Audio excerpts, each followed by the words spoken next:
T.S. Eliot's got a poem called The Rock. I don't know the whole poem off by heart, but there's certainly a couple of lines in it which refer to wisdom and information and knowledge. And they're often cited in the literature, the management literature, around the data, information, knowledge, wisdom hierarchy. And the T.S. Eliot says something like, where is the wisdom lost in knowledge? Where is the knowledge lost in information?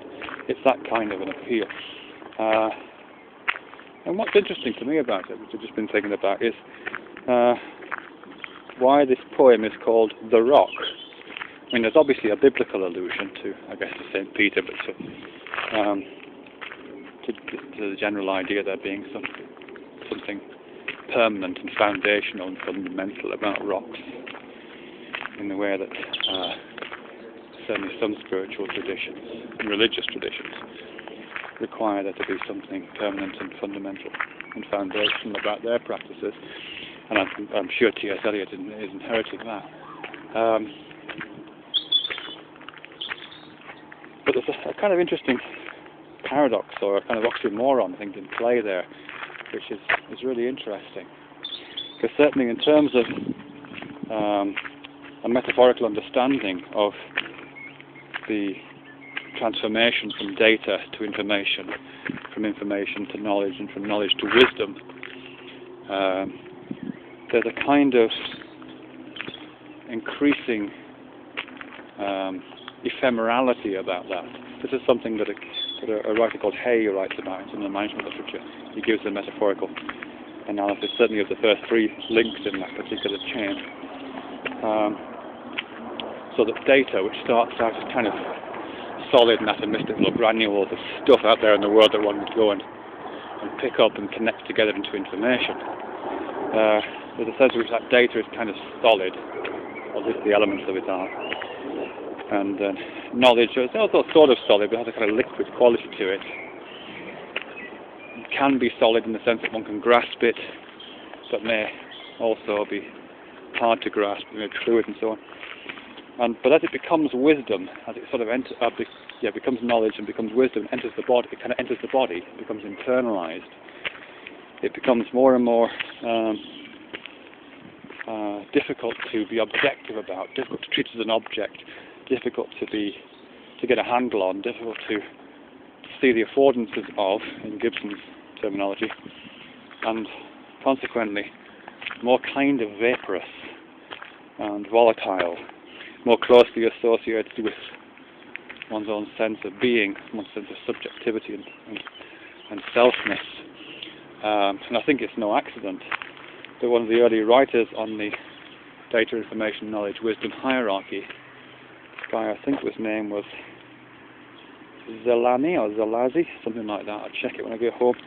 He added an additional layer to that DIKW hierarchy above wisdom, beyond wisdom, which are referred to as enlightenment. I can't remember what he said about it, but I think it is salient that he's making that kind of a journey, almost as if you're walking up the pyramid from something which is solid at its base to something which is more and more possibly liquid, or certainly sticky, slimy possibly, and then ultimately to a kind of vaporous, ectoplasmic almost, volatile wisdom at the top, above which is the light of enlightenment in those terms. It's, I know the management literature tends not to talk about it in quite such florid terms, but I think that's certainly some of the implications of the language that's being used.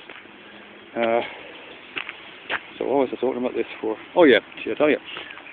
So I think it's quite interesting that T.S. Eliot is, well, he seems to be making a kind of appeal that in seeking wisdom and possibly enlightenment, which might be theological or spiritual enlightenment or some other kind, there's a danger in which the lower levels, or the items which comprise the lower levels of that hierarchy, the foundations of that pyramid in a sense, are kind of forgotten about and lost. It's almost as if that in freeing oneself, or freeing, I guess oneself from the ties to that, to the ground, in order to be able to feel enlightened, one abandons the ground, and to T.S. Eliot, that seems like a bit of a loss. What have we lost in that?